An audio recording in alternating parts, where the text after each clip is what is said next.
And most humans are completely unaware that there is a dimension of consciousness in them that is deeper than their personality, their personal self.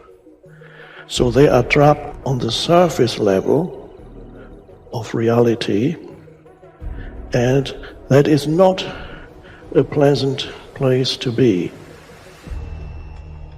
We confuse signs, words, numbers, symbols, and ideas with the real world. Most of us would have rather money than tangible wealth, and a great occasion is somehow spoiled for us unless photographed. And to read about it the next day in the newspaper is oddly more fun for us than the original. And all so-called civilized peoples have increasingly become crazy and self-destructive because through excessive thinking they have lost touch with reality. Reality is the part of you that is eternal. And when you live there, you abide in an absence of fear. And you begin to know that life itself is a sublime experience. And there are no accidents in it at all. And that intelligence, whatever you want to call it, flows through each and every one of us. And the same intelligence that moves a star across the sky moves a thought across your mind. We all must deal with that dark side of our nature, the positive side of our nature. And it isn't that it ever gets done or finished, but that we should suppress those things that would cause us trouble, not only within ourselves, but cause us trouble with someone else. It's a never-ending challenge, but to still always be who you are. But who we are is, you might describe it as dual nature. And the key to life is to become the most of the good in you and the least of the bad. Because you've got to make a move which will put yourself out of your own control into the control of a better. If you don't believe in the Christian kind of a God, you can believe in the Hindu kind of a God, who is your inner self, the real self, the spirit, which is substantially identical with God. So you've got to meditate in such a way that you identify with your higher self. How do you do that? Well, you start by watching all your thoughts very carefully. Watching your feelings, watching your emotions, so that you begin to build up a sense of separation between the watcher and what is watched.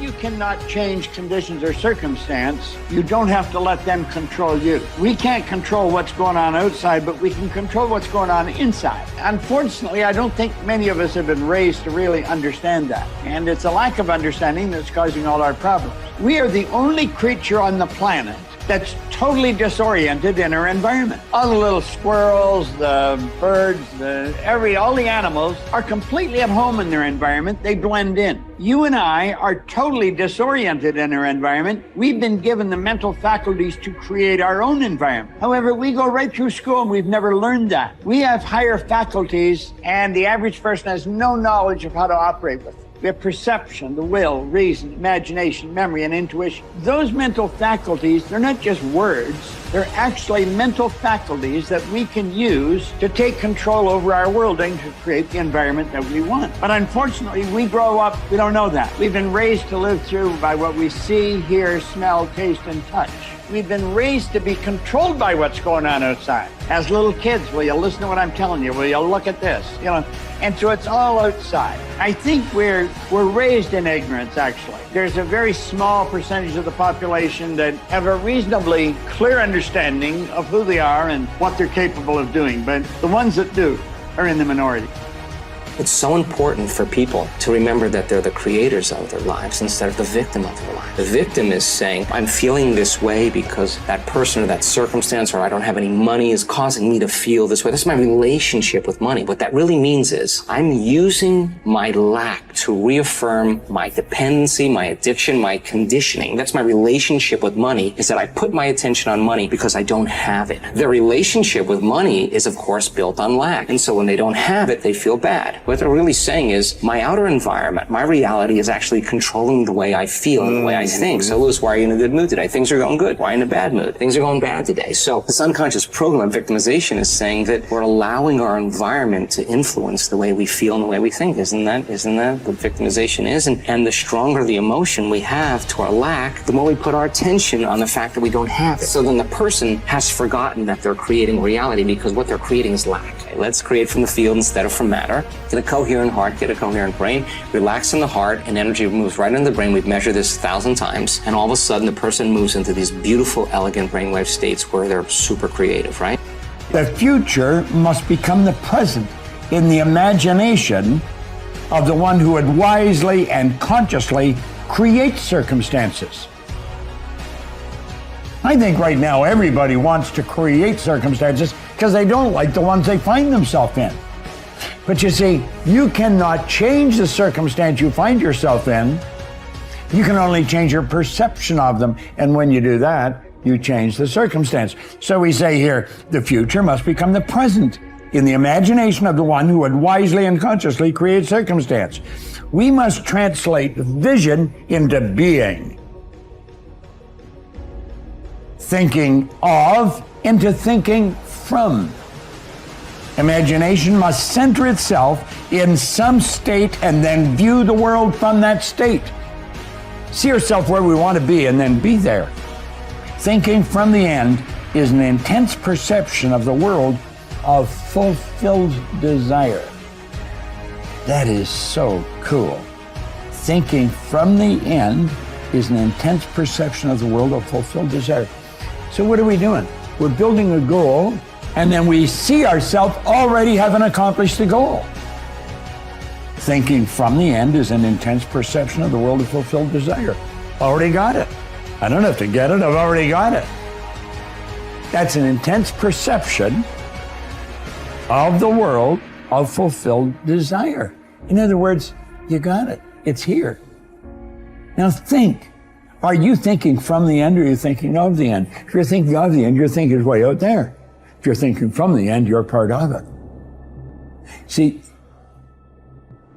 the end result has already happened in our mind. We're creative beings. We're God's highest form of creation. We can create in our consciousness the kind of person we want to be and then be that person. And that's what he said here. We must translate vision into being. So we don't just visualize it, we be it. The longer you're conscious of that energy, the more you draw that future to you. What does the synchronicity mean? It means whatever you're doing inside of you is producing that effect outside of you. Pay attention to what you did.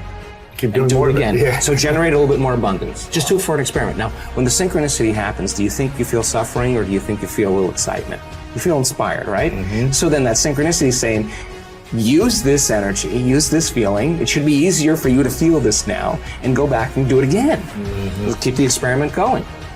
Then here comes the promotion, here comes the email, here comes the person you meet at the right time, yes. Right? Well, we have something happening here, and then that becomes the momentum, right? So then we generate abundance. That's how we do it. We generate abundance, right? So then if you have an hour meditation where you're tuning into your abundant future, but then you're spending the other 15 hours a day in lack, don't expect anything to change. You defaulted. Mm-hmm. You're back to the old energy. And if you say it's that person or that circumstance or that bank account, I'm going to say you're back to the unconscious program of being a victim, right? So then let's go a step further. If your personality creates your personal reality, and it does, and your personality is made up of how you think, how you act, and how you feel, then the present personality who's listening to this podcast has created the present personal reality called their life. Nothing big there. Which means if you want to change your personal reality, you're going to have to change your personality. Right. Nothing changes in your life until you change.